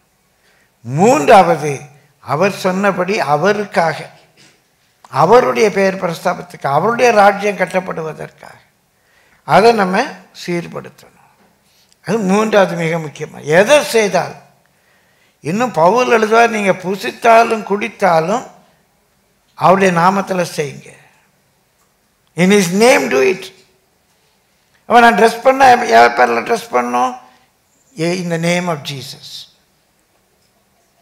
முடியை விரிச்சு போட்டு பண்ண என்ன சொல்லணும்? In the name of Jesus I am doing it.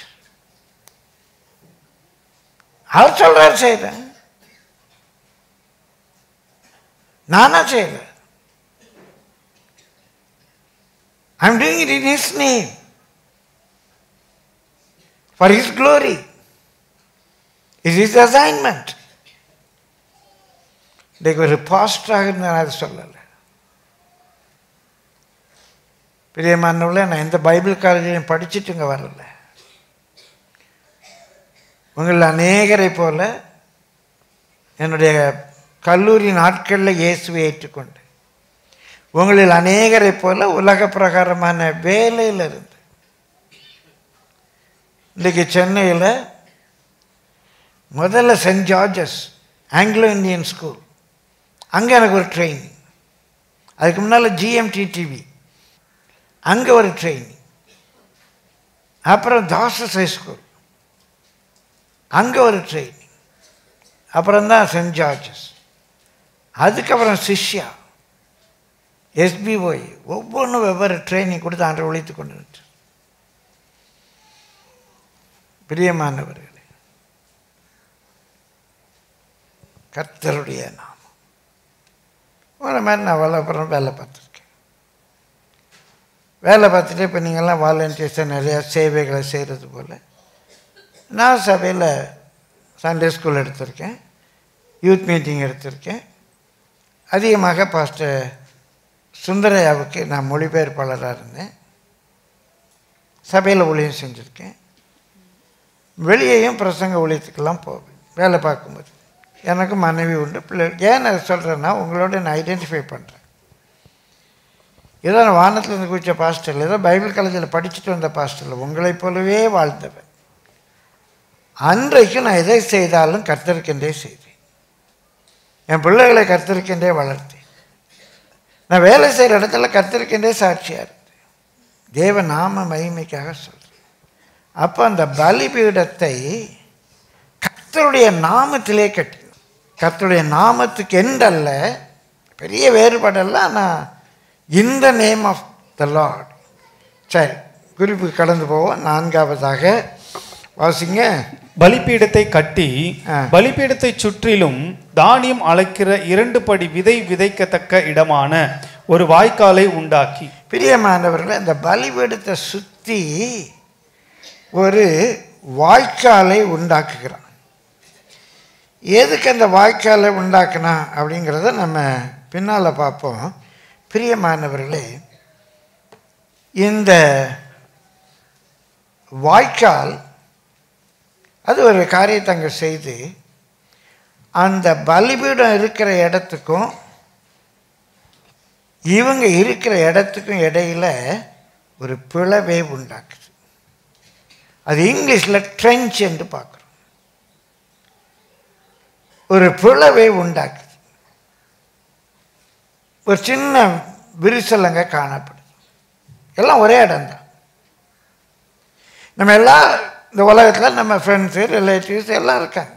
நம்ம கிளாஸ்மேட்ஸு, கொலீக்ஸ் எல்லாம் இருக்காங்க. அவங்களோட தான் படிக்கிறோம், அவங்களோட தான் ஹோட்டலுக்கு போகிறோம், அவங்களோட தான் வாழ்கிறோம்.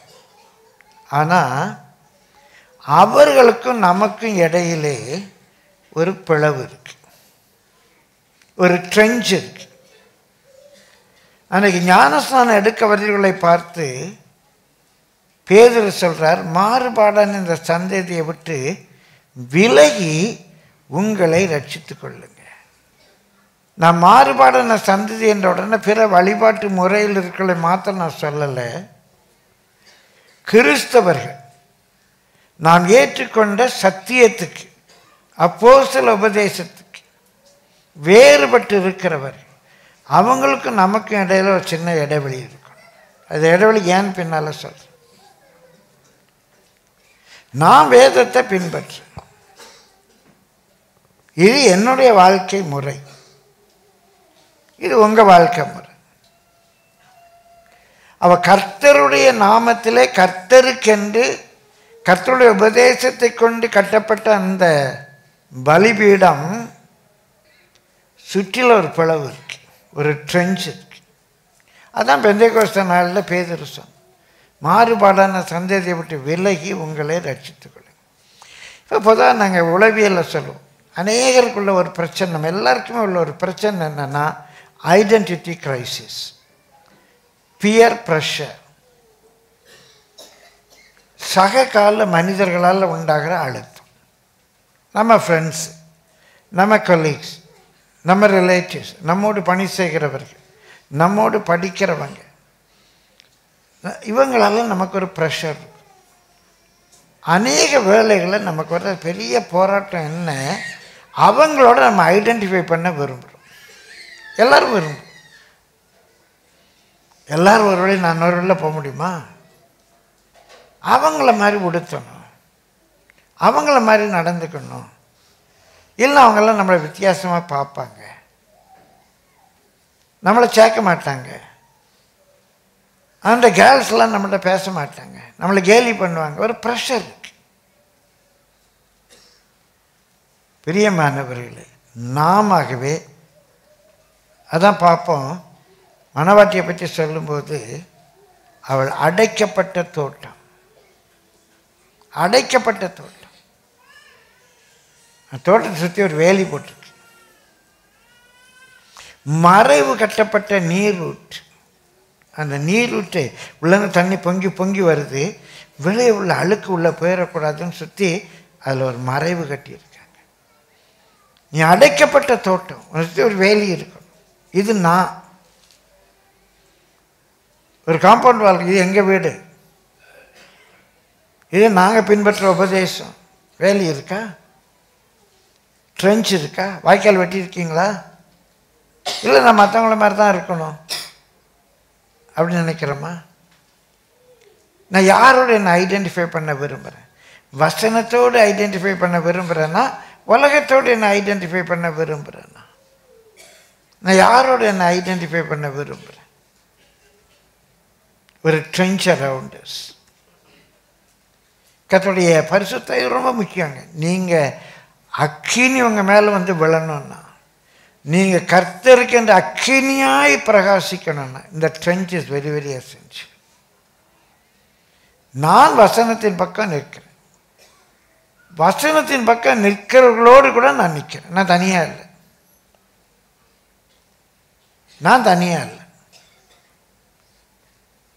நான் இஸ்ரவேல் என்று பெயர் வைத்துக்கொண்டு பாகாலை வணங்க வேண்டாம்.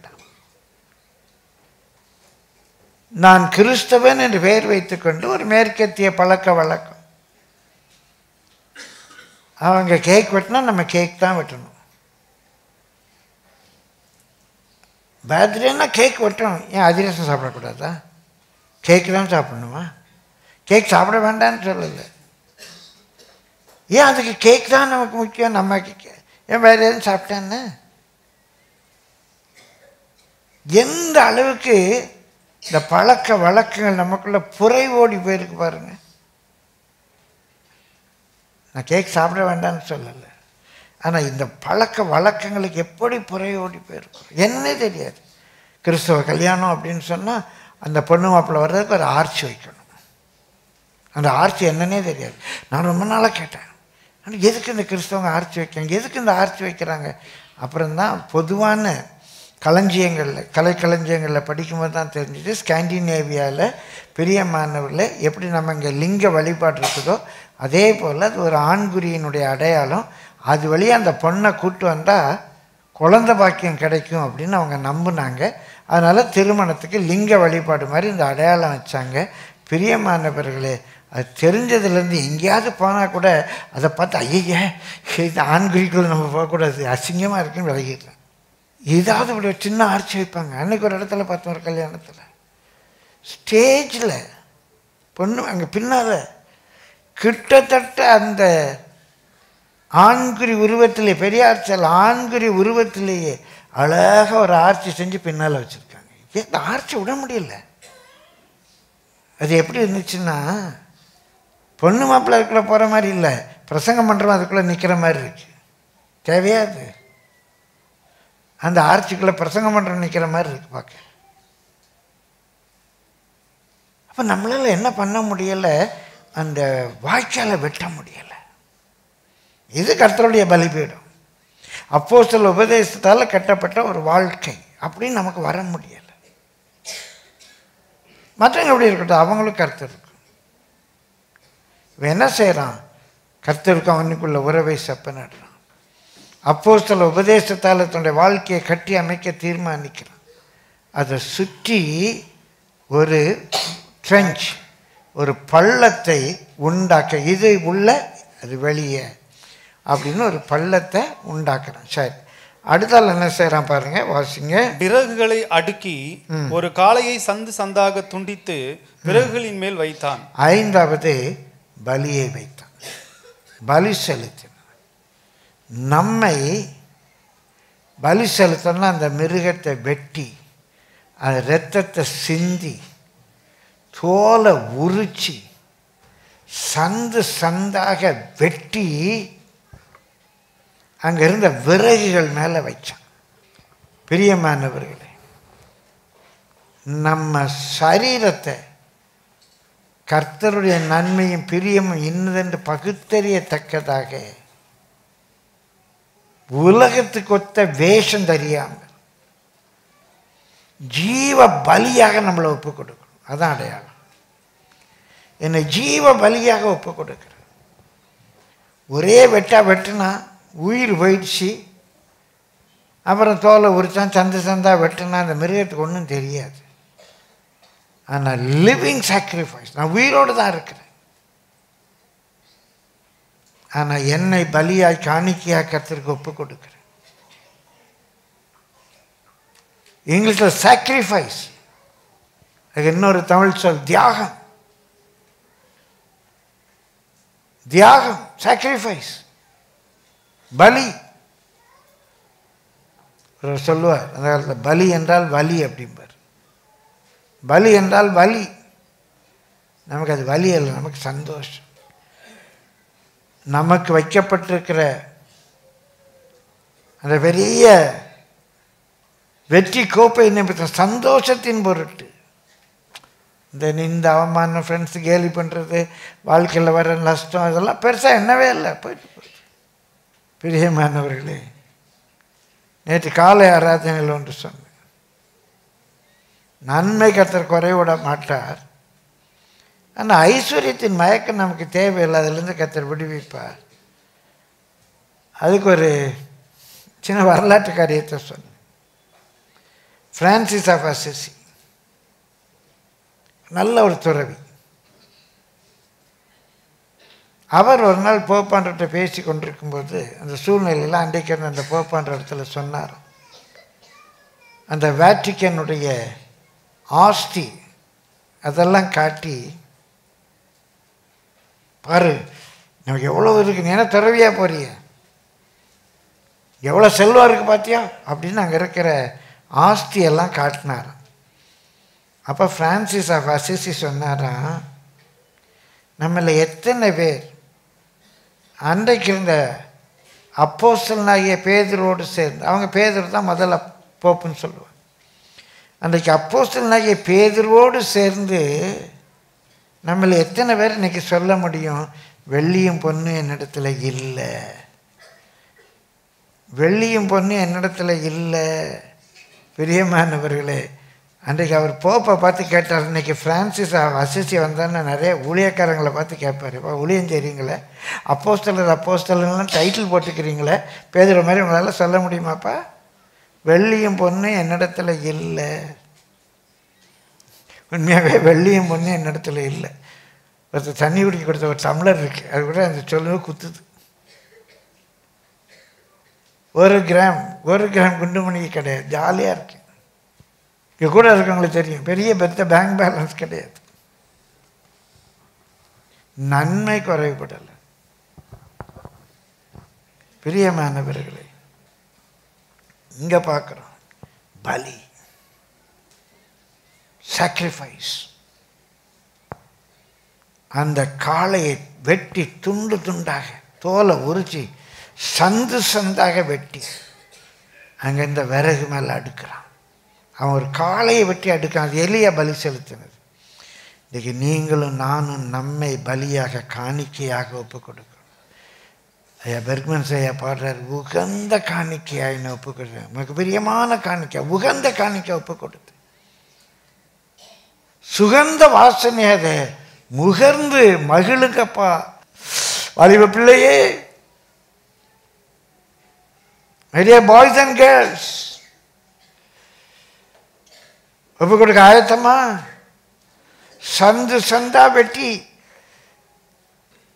அந்த விறகுல வைக்க ஆயத்தமா? நெருப்பு எரிக்குது,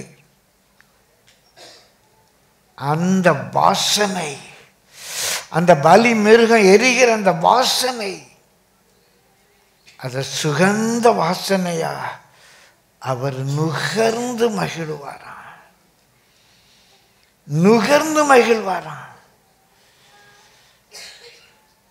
யோவான், அன்னைக்கு நீ பெரிய பணக்கார வீட்டு பையன்பா, உனக்கு சொந்தமாக கப்பல்லாம் இருந்துச்சு, நீ ரொம்ப பாப்புலர், உங்க குடும்ப பேரை சொன்னா பிரதான ஆசாரியனுக்கே தெரியும், அவ்வளோ முக்கியமான குடும்பங்க உங்க குடும்பம்.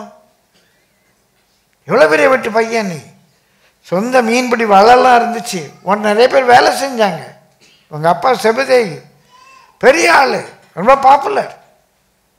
இன்னைக்கு நீ என்ன சொல்கிற, வெள்ளியும் பொண்ணு என்கிட்ட இல்லைன்னு சொல்கிற? இயேசுவை பின்பற்றினால உனக்கு அதான் கிடைச்சதா? எவ்வளோ பெரிய குடும்பத்தை சேர்ந்தவன், நீ கையில் வெள்ளியும் பொண்ணு இல்லைன்னு சொல்லிட்டு இருக்கிற, என்னப்பா ஆச்சு?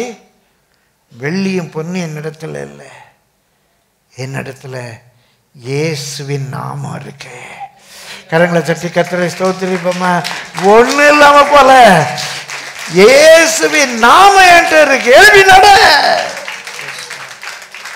இந்த வெள்ளியை வச்சுட்டு எலும்ப பண்ண முடியுமா? இந்த பொண்ணை வச்சுட்டு அவனை நடக்க பண்ண முடியுமா? ஆனா என்கிட்ட இருக்கிற இயேசுவின் நாமத்தினால் அந்த முடவனை நடக்க பண்ண முடியும். அந்த பலியை காணிக்க அவர் நுகர்ந்து மகிழுகிறார். அப்படி ஒப்பு கொடுக்கணும். நம்ம ஜெபிக்க போறோம். ஆண்டவரே, என்னை முற்றுமாக பார்ட் பை பார்ட் சந்து சந்தா நான் ஒப்பு கொடுக்கிறேன். என் காணிக்கை நீங்க நுகர்ந்து மகிழுங்க ஐயா. அப்படின்னு ஒப்பு கொடுக்குறான். அப்போ என்ன நடக்குது? பிற்பாடு அவன், நீங்கள் 4 குடம் தண்ணீர் கொண்டு வந்து சர்வாங்க தகன பலியின் மேலும் விறகுகளின் மேலும் ஊற்றுங்கள் என்றான். பின்பு 2ஆம் தரமும் அப்படியே ஊற்றுங்கள் என்றான். 2ஆம் தரமும் ஊற்றினார்கள். அதற்கு பின்பு 3ஆம் தரமும் அப்படியே ஊற்றுங்கள் என்றான். 3ஆம் தரமும் ஊற்றினார்கள். அப்பொழுது தண்ணீர் பலிபீடத்தை சுற்றிலும் ஓடினது. வாய்க்காலையும் தண்ணீரால் நிரப்பினான். பிரியமானவர்களே, எத்தனை குடம் தண்ணி ஊற்றினாங்களா? முதலாவது எத்தனை குடம்? 4 குடம். ரெண்டாவது 4 குடம். மூணாவது 12 குடம் தண்ணி. ஒரு குடம், அன்னைக்கு இருந்த குடம் எவ்வளோ பெரிய குடம்னு தெரியலை. சரி, 30 லிட்டர்னு வச்சுக்கோ. சாதாரண ஒரு 30 லிட்டர். இப்போ 30 லிட்டர்னால் எத்தனை லிட்டர் தண்ணி ஊற்றிருக்காங்க? 360 குடம் தண்ணி கொண்டு ஊற்றுறாங்க. இப்போ நான் ஒரு கேள்வி கேட்குறேன், இந்த தண்ணி எங்கேருந்துங்க வந்துச்சு?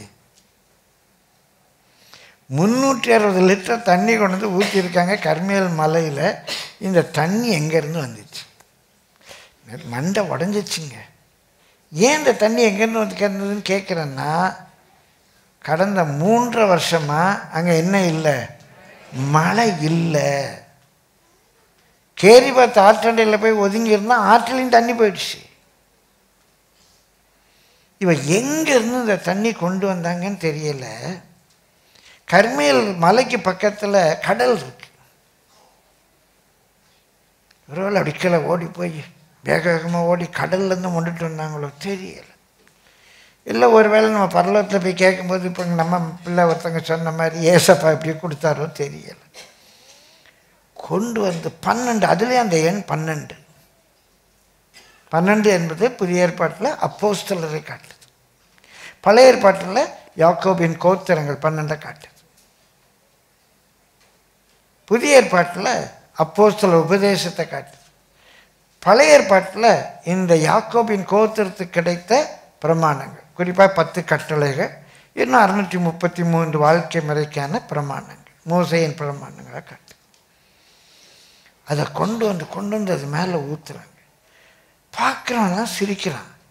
இப்போ என்ன வரணும்? அக்கினி வரணும். தண்ணி ஊற்றினா என்ன எரியுமா? இது அக்கினி வந்து எரிக்கணும். ஏன் நீ சாட்சியாக இருக்கணும்னு பார்த்தா தண்ணி எடுத்து ஊற்றிக்கிட்டு இருக்கிற? பெட்ரோல் ஊற்றினா பரவாயில்ல, அட்லீஸ்ட் கொஞ்சம் கெரோசின் மண்ணெண்ணெய் கிருஷ்ணாயில் ஊற்றினா பரவாயில்ல. நீ என்ன தண்ணி எடுத்து ஊற்றிக்கிட்டு இருக்க? பிரியமானவர்களே, அந்த பலிபீடத்துக்கு அடியில் கல்லை வச்சு கட்டினோம்ல, ரகசியமாக ஏதாவது நெருப்பு வச்சிடக்கூடாது. நல்லா தண்ணி ஊற்றி அணைச்சிட்டு, ஒன்றும் நெருப்பே கிடையாது, சுற்றி நெருப்பு கிடையாது. இந்த தண்ணீர் நிரம்பி வழிந்து ஓடுது. தண்ணீர் நிரம்பி வழிந்து ஓடுது. அங்கே இருந்து இவன் வெட்டின வாய்க்காலெல்லாம் நிரம்பிடுச்சு. இப்போ அந்த வாய்க்காலெல்லாம் நிரம்பிடுச்சுன்னா அந்த பலிபீடத்துக்கும் மற்றவங்களுக்கும் இடையில தண்ணி தான் நிற்கிது.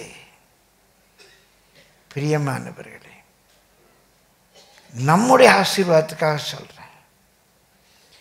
எந்த அளவுக்கு அப்போஸ்தல உபதேசத்தை நாம் ஏற்றுக்கொண்டோமோ அவ்வளவாய் நமக்கு ஒரு கும்பாபிஷேகம் தேவைப்படுது. கும்பாபிஷேகம் தேவைப்படுது.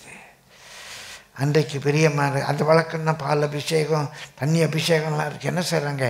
தண்ணியை கொண்டு வந்து, கும்பம்னா குடம், குடத்தில் தண்ணியை கொண்டு வந்து அந்த சாமி மேலே ஊற்றுறாங்க.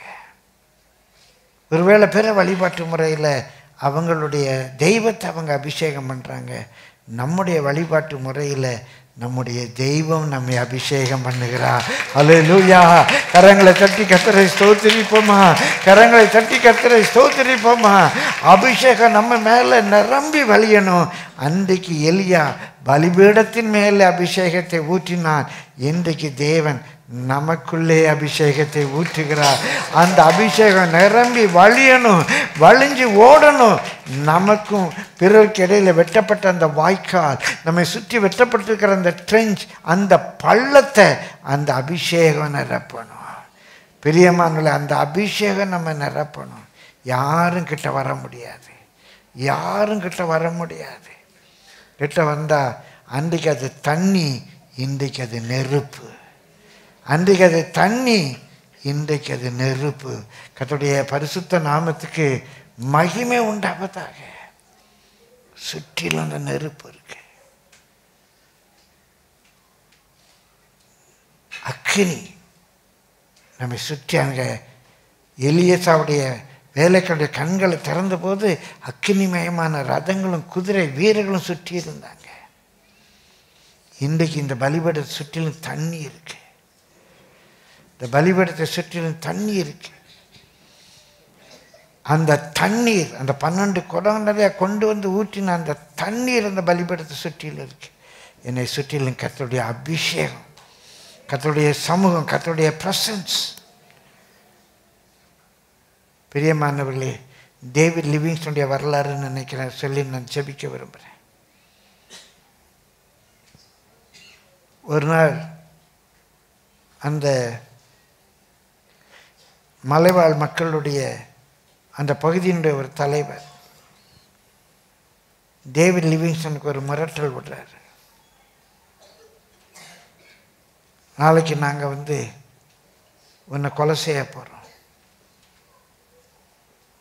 ரொம்ப ஒரு பயமான சூழ்நிலை. கண்டிப்பாக அவரை கொலை செய்வாங்கன்னு தெரியும். டேவிட் லிவிங்ஸ்டன் கர்த்தருக்கு வைராக்கியமாக இருக்காரு. ஏங்க நான் சொல்கிறேன்னு தெரியல, ஒரு டீட்டெயில்ஸ் கொஞ்சம் எனக்கு நினைவில்லை, ஆனால் கருத்து தான். ஒரு சின்ன அச்சம் இருக்கு. ஐயோ இன்னைக்கு போய் கொலை நடக்கும், ஊர் தலைவனே சொல்லிட்டான். பயந்துகிட்டே இருக்காரு, அப்படி ஒன்றும் நடக்கலை. அப்புறம் நாட்கள் செல்லுது, அந்த ஊர் தலைவன் ரட்சிக்கப்படுறான். அப்போ ஒரு நாள் டேவிட் லிவிங்ஸ்டன் அவன்கிட்ட கேட்குறாரு, ஏன்பா நீ அன்றைக்கி என்னை கொல்ல வருவேன்னு சொன்னியே, அப்போ நீங்கள் ஏன் வரலை அப்படின்னு கேட்குறாரு. அப்போ அவன் சொன்ன, இல்லை நாங்கள் வந்தோம், ஆனால் ஒரு 39 ஜாம்பவான்கள் பயங்கரமான ஆயுதங்களை வச்சுக்கிட்டு உங்கள் வீட்டை சுற்றி நீங்கள் அப்படி உங்களுக்கு ஒரு பாதுகாப்பு இருக்குன்னு எங்களுக்கு தெரியாது. எண்ணி பார்த்தா 39 பேர் நின்னாங்க. அதனால தான் அன்றைக்கி நாங்கள் பயந்து பின்வாங்கி போயிட்டோம் அப்படின்னு அவன் சொல்கிறேன். ரொம்ப ஆச்சரியமாக இருந்துச்சு. அது எங்கேருந்து 39 ஜாமான்கள் வந்தாங்க தெரியலை. எப்படி ஆண்டவர் காப்பாற்றிட்டாருன்னா 39 என்ன நம்பர் அவருக்கு புரியலை. அப்புறம் அவர் விடுமுறை நடந்தது. விடுமுறையில் இங்கிலாந்து அநேக ஆண்டுகளுக்கு முன்னாடி அறிந்தது. இங்கிலாந்துக்கு போகிறார். அப்போ அந்த சாட்சியை சொல்கிறார். இந்த மாதிரி ஒரு முறை அந்த ஊர் தலைவன் கொல்லணும்னு சொன்னான். அவன் தன்னுடைய ஜனத்தோடு என்னை கொல்ல வரும்போது என்னை சுற்றிலும் வீட்டை சுற்றிலும் 39 பேர் ஜாம்பவான்கள் பெரிய ஆயுதங்களை வச்சுட்டு நின்னாங்களாம். அதை பார்த்து அவன் பயந்து போயிட்டானா அப்படின்னு சொல்கிறார். அவர் சாட்சி சொல்லி முடித்த பிறகு அன்றைக்கு அந்த ஜபக்கூடத்தில் இருந்த ஒரு ஐயா அவரை கூப்பிட்டு போய் இது எப்போ நடந்துச்சுன்னு கேட்குறார். இவர் குறித்து வச்சுருக்கார். இந்த நாள், இந்த மாதம், இந்த காலம், இந்தராம் தேதி நடந்து. அவர் சொல்கிறாரு, அதே நாள் அதே ராத்திரி இங்கிலாந்தில் டேவிட் லிவிங்ஸ்டனுக்காக 39 பேர் ராத்திரி ஒரு ஜபக்கூட்டத்தில் ஜெபித்து கொண்டு இருந்திருக்காங்க.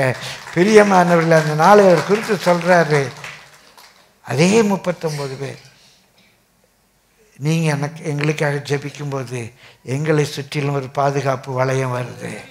நாங்கள் உங்களுக்காக ஜெபிக்கும்போது உங்களை சுற்றிலும் ஒரு பாதுகாப்பு வளையம் வருது. நம்முடைய கண்கள் திறக்கப்படும் போது எலிசாவை சுற்றிலும் அக்கினிமயமான ரதங்களும் குதிரைகளும் நிற்கிறத நம்ம பார்க்க முடியும். ஜெபத்துக்கு வல்லமை உண்டு. அங்கே சுற்றிலும் அந்த அபிஷேகம், அந்த தண்ணி, அவங்க கொண்டு வந்து ஊற்றின தண்ணி ஒரு வேலி மாதிரி நிற்குது. கடைசியாக அந்திபலி செலுத்தும் நேரத்திலே தீர்க்கதரிசியாகிய எலியா வந்து, ஆபிரகாமுக்கும் ஈசாக்குக்கும் யாக்கோபுக்கும் தேவனாகிய கர்த்தாவே, இஸ்ரவேலிலே நீர் தேவன் என்றும் நான் உம்முடைய ஊழியக்காரன் என்றும் நான் இந்த காரியங்களை எல்லாம் உம்முடைய வார்த்தையின்படியே செய்தேன் என்றும் இன்றைக்கு விளங்க பண்ணும். கர்த்தாவே, நீர் தேவனாகிய கர்த்தர் என்றும் தேவரீர் தங்கள் இருதயத்தை மறுபடியும் திருப்பினீர் என்றும் இந்த ஜனங்கள் அறியும்படிக்கு என்னை கேட்டருளும் என்றான். ஒரே ஒரு ஜெபம், ஆண்டவரே என்னை கேட்டறலாம், என்னை கேட்டு என் ஜெபத்தை கேட்டு அருள் செய்யுங்கப்பா, என்னை கேட்டருளும், என்னை கேட்டருளும் என்று என்ன செய்தான்னா என்றான். அப்பொழுது கர்த்தரிடத்தில் இருந்து அக்கினி இறங்கி, அப்பொழுது கர்த்தரிடத்திலிருந்து அக்கினி இறங்கி அந்த சர்வாங்க தகன பலியையும் விறகுகளையும் கற்களையும் மண்ணையும் பட்சித்து வாய்க்காலில் இருந்த தண்ணீரையும் நக்கி போட்டது. பிரியமானவர்களே, கர்த்தருடைய பரிசுத்த நாமத்துக்கு மகிமை உண்டாவதாக.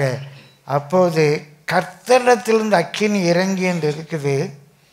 அது ஆங்கிலத்தில் வாசிப்பீங்களான்னா, then the fire of the Lord fell. கர்த்தரிடத்திலிருந்து அக்கினி அப்படியே இறங்கிலாம் வரலை, கர்த்தருடைய அக்கினி அந்த இடத்துல விழுந்தது. தமால் வந்து விழுது கர்த்தருடைய அக்கினி, கர்த்தருடைய அக்கினி வந்து விழுது. எல்லாரும் பார்க்குறாங்க, எல்லாரும் பார்க்குறாங்க. விழுந்து அந்த பலி, சுற்றி இருந்த தண்ணி, அந்த அக்கினியினுடைய அந்த கர்த்தருடைய ஃபயர் எல்லாத்தையும் நக்கி போட்டுச்சு. எல்லாம் டிஸப்பியர், சாம்பல் ஆயிடுச்சு. அவ்வளோ பெரிய ஒரு ஃபயர், ஒரு anointing, fire fall on me. அந்த அக்கினி விழுந்தது, எல்லாம் டமால்னு விழுது. அப்படியே இறங்கிலாம் வரல, ஸ்டெப் பை ஸ்டெப்பெல்லாம் இறங்கி வரல. It fell, not it descended, not from the Lord, it's of the Lord. கர்த்தரிடத்திலிருந்தல்ல, கர்த்தருடைய, the fire of the Lord, கர்த்தருடைய அக்கினி. இந்த கர்த்தருடைய அக்கினி தான் வனாந்தரத்தில் அன்றைக்கு வெளிப்பட்டது. இந்த கர்த்தருடைய அக்கினி தான் ஆசரிப்பு கூடாரத்தில் பலிபீடம் கட்டி பலியை வச்சபோது தேவ சமூகத்திலிருந்து இறங்கி வந்து அன்றைக்கு அந்த பலியை அங்கீகரித்தது. இங்கே அந்த பலி, அந்த தண்ணி எல்லாத்தையும் நக்கி போட்டது அப்படின்னா என்ன அர்த்தம்? அதனுடைய பொருள், God accepted it. God accepted it. அந்த அக்கினி இறங்கி வந்தது, அந்த அக்கினி இறங்கி வந்தது. இந்த அக்கினி தான் பெந்தெகோஸ்தே நாளில் அப்போஸ்தலர்கள் மேலே இறங்கி வந்தது, அப்போஸ்தலர்கள் மேலே விழுந்தது. It came upon them, it fell upon them.